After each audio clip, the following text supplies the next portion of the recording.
Hello and welcome back to my channel, or welcome to my channel in the first place. Today we have a Dabi X listener. It's Marigolds by Hello Saximus on AO3.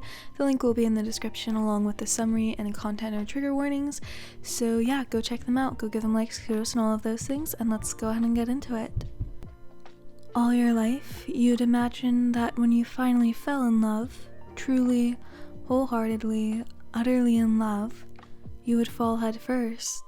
The realization would hit you like a truck, or it would grab you by the collar and scream it in your face, or you would just feel a sudden urge to vomit up butterflies. But this, your very first love, came so slowly that you couldn't tell where your casual feelings ended, and one day had shifted into something deep. Dabi was like bread, baked bread if you would. On the outside, he was all tough and sometimes so difficult to break through that you could beat it against the table like a rock. But inside, he was soft and warm and... no, that was a terrible comparison. Dabi was like the sun. If you got too close, you would burn yourself. And it was hard even bringing yourself to look at him now. But he was warm nonetheless, and breathed life into you every time your shoulders brushed, or the times you could smell his cologne, or the days you would spend talking as you had nothing else to do. But you could only ever admire from afar, you realized, because he was burning too much to let anyone close. But besides being like the sun, or bread, or however one could describe a man like Dabi, you somehow came to love him.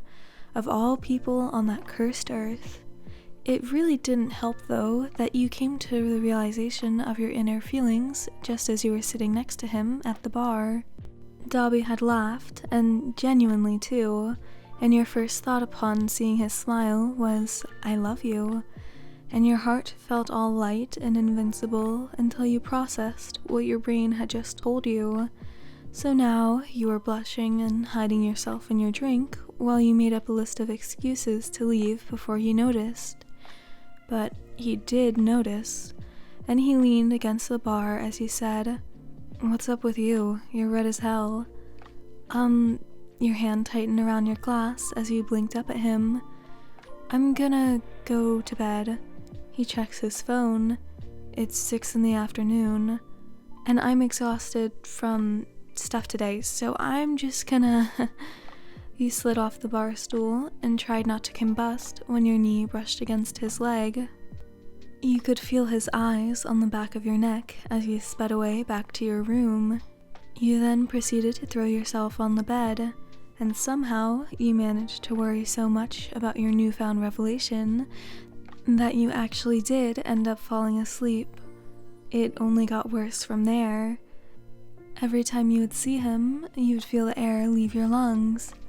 But you had to wonder if that had been a thing that always happened, and you were only now aware of it. You'd quiver and shut down when he got too close. You'd be torn between crying and singing to the angels when he took time out of his day to talk to you. But every time, without fail, you'd just go red, and every time he would notice. You didn't know if Dabi had caught on to your feelings, but if he had, he was dragging the whole situation out much longer than he needed to. You weren't really putting yourself out there, but if he hadn't so much as put some thought into your often occurring blushing, then he was a lot more dense than he'd led you to believe. And despite everything, you prepared for the worst when the day came that you would finally tell him. When your emotions finally became too much to keep inside of you.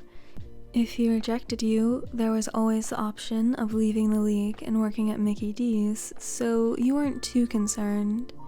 It was late at night, and everyone else had gone to bed, with Kurogiri being the last to go, leaving you alone with Dabi at the bar. He downed his drink before he turned to you. "You look like you have something to say." "Oh, I do." You set down your glass when your hand began to shake. Without looking up from the counter, you said, I like you a lot." "I know." You turned to him with a bewildered glance. Yes, you'd assumed Dabi already knew how you felt about him, but that didn't make it any less shocking to be right. So why didn't you say anything earlier? Well, if you couldn't even admit that you were into me, how could I believe you'd be ready for a relationship? He turned his whole body toward you and leaned in closer. I can tell you've never done this sort of thing before. Yeah, and you decided to fall for a villain for your first, of all people? Yeah? He looked at you, but not really, because it felt like he was peering into your soul for answers. But eventually, he turned back towards the bar and grabbed the bottle you were sharing.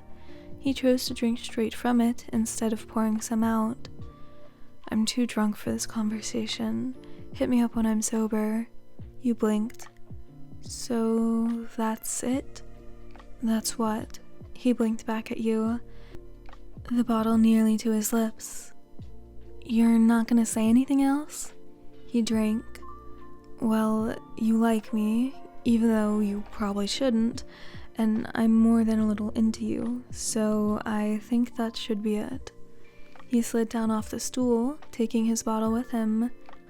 You didn't mention that last part.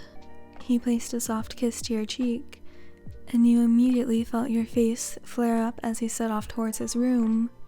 Wait, why are you leaving? He turned to face you from the doorway, not sure if the lazy grin he sported was induced by the alcohol, or if it was just Dabi being Dabi.